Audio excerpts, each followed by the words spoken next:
வணக்கம். இன்னைக்கான வீடியோ என்னன்னு பார்த்தோம் அப்படின்னா, சர்க்கரை நோய் உள்ளவங்க சாப்பிட்றது வந்து அரிசி சாப்பிட்றதுக்கு ஏற்றது வந்து அரிசியா, கோதுமையா? அரிசி உணவு சாப்பிட்டா நல்லதா, கோதுமை சாப்பிட்டா நல்லதா அப்படின்னு தான் இந்த வீடியோவில் பார்க்க போகிறோம். நிறைய பேர் நினச்சிட்டு இருக்காங்க, சர்க்கரை நோய் வந்துட்டு அப்படின்னா அரிசியை நிப்பாட்டிட்டு, அரிசி சாதமோ அரிசி சார்ந்த உணவுகளையோ நிப்பாட்டிட்டு சப்பாத்தி, கோதுமை சார்ந்த உணவுகள் சாப்பிட்றது தான் நல்லது அப்படின்னு நினச்சிட்டு இருக்காங்க. ஆனால் நம்ம பார்த்தோம் அப்படின்னா உண்மையான ஃபேக்ட் என்ன அப்படின்னா, அரிசியிலையும் சரி கோதுமையிலும் சரி ரெண்டுலேயுமே ஈக்குவலான மாவுச்சத்து தான் இருக்குது. அதனால் அரிசியை உணவு சாப்பிடும்போது உங்கள் ரத்தத்தில் சர்க்கரை அளவு எப்படி ஏறுதோ அதே மாதிரி தான் கோதுமையில் செய்த சப்பாத்தி போன்ற உணவுகள் சாப்பிடும்போதும் உங்கள் ரத்தத்தில் சர்க்கரையோட அளவு வந்து அதிகமாக ஏறும். அரிசியை சாப்பிடும்போது ஏறுற மாதிரி தான் கோதுமை சாப்பிடும் போதும் ஏறும்.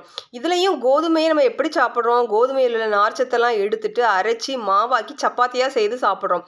இப்போ அரிசி சாப்பிடும்போது கூட அரிசியில் வந்து இப்போ நார்ச்சத்து அதிகம் உள்ள கருப்பு அரிசி, கவுனி அரிசி, மாப்பிள்ளை சம்பா அரிசி அந்த மாதிரி அரிசி உணவுகள்லாம் இருக்குது.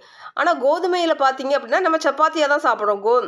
சப்பாத்தியாக சாப்பிடும்போது நார்ச்சத்தெல்லாம் எடுத்துட்டு மாவாக ஆக்கி தான் சாப்பிட்றோம். அதனால் கோதுமையில் வந்து நல்ல குணங்கள் இருக்குது, சுகரை குறைக்கக்கூடிய குணங்கள் இருக்குது அப்படின்னு நம்புறது ஒரு கண்மூடித்தனமானது. அப்படி ஒரு இதுவே கிடையாது.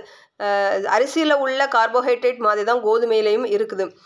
முன்னாடி காலத்துலலாம் வந்து எப்படின்னா நம்ம சவுத்துலேயும் சரி வடக்கையும் சரி பிரதானமான உணவு சவுத்தில் வந்து அரிசி, வடக்க வந்து கோதுமை. இதுதான் நம்ம இந்தியர்களோட உணவாக இருந்துச்சு. இப்போ வந்து அரிசி சாப்பிடும்போது நம்ம சாதம் சாப்பிடும்போது என்ன ஆகும் அப்படின்னா, நம்ம கணக்குக்கு தெரியாமல் நிறைய சாப்பிட்ருவோம். அதனால டாக்டர்ஸ் எல்லாம் என்ன சொன்னாங்க அப்படின்னா, சப்பாத்தி அப்படின்னா 1, 2 அப்படி ஒரு எண்ணிக்கையில் கொண்டு வரலாம். எண்ணிக்கையில் கொண்டு 1 சாப்பிடுங்க, 2 சாப்பிடுங்க அப்படின்னு அளவாக சொல்லலாம். அப்படி வந்து நம்ம சாப்பாடோட அளவை கட்டுப்படுத்தலாம். அப்படிங்கிறதுக்காகத்தான் சப்பாத்தி சாப்பிடணும், ஒரு சப்பாத்தி சாப்பிடுங்க இல்லாட்டி 2 சப்பாத்தி சாப்பிடுங்க அப்படின்னு கொண்டு வந்தாங்களே தவிர, அரிசியை விட சப்பாத்தி எந்த விதத்திலையும் நல்லது கிடையாது சர்க்கரை நோயாளிகளுக்கு. ஸோ இப்போ நீங்கள் நம்பிட்டு இருந்தீங்க அப்படின்னா, அதாவது சப்பாத்தி தான் நல்லது, சப்பாத்தி தான் சர்க்கரையை குறைக்கும் அப்படின்னு நம்பினா அது வந்து தவறானது. அதனால் சப்பாத்தி, அரிசி ரெண்டுலேயுமே ஈக்குவலான மாவுச்சத்து தான் இருக்குது.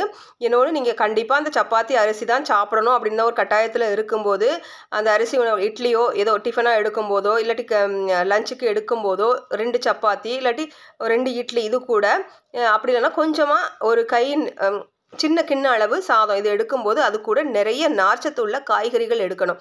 அப்போ தான் வந்து உங்கள் ரத்தத்தில் சர்க்கரையோட அளவு வந்து கூடாது. அது ஜீரணிக்க நார்ச்சத்து அதிகமாக எடுக்கும்போது ஜீரணிக்கிற நேரம் அதிகமாகும், சர்க்கரையோட அளவு சீராக இருக்கும். ஸோ இந்த வீடியோ என்னென்னா ஒரு ஷார்ட்டான வீடியோ. அரிசியை விட சப்பாத்தி நல்லது அப்படிங்கிற கருத்து வந்து தப்பு அப்படின்னு சொல்கிறதுக்காகத்தான் இந்த வீடியோ. இப்போ உங்களுக்கு தெளிவாக புரிஞ்சிருக்கும். அரிசியும் சப்பாத்தியும் ஈக்குவலான கார்போஹைட்ரேட் உள்ளதான், ரெண்டுமே ஈக்குவலாக உங்கள் ரத்தத்தில் குளுக்கோஸோட அளவை ஏற்றும். இந்த வீடியோ பார்த்ததுக்கு நன்றி. இது உங்களுக்கு புரிஞ்சிருக்கும், இது வந்து யூஸ்ஃபுல்லாக இருக்கும் அப்படின்னு நம்புகிறேன். இது யூஸ்ஃபுல்லாக இருந்துச்சுன்னு நினச்சிங்கன்னா நீங்கள் லைக் பண்ணுங்கள், சப்ஸ்கிரைப் பண்ணுங்கள், ஷேர் பண்ணுங்கள். தேங்க்யூ.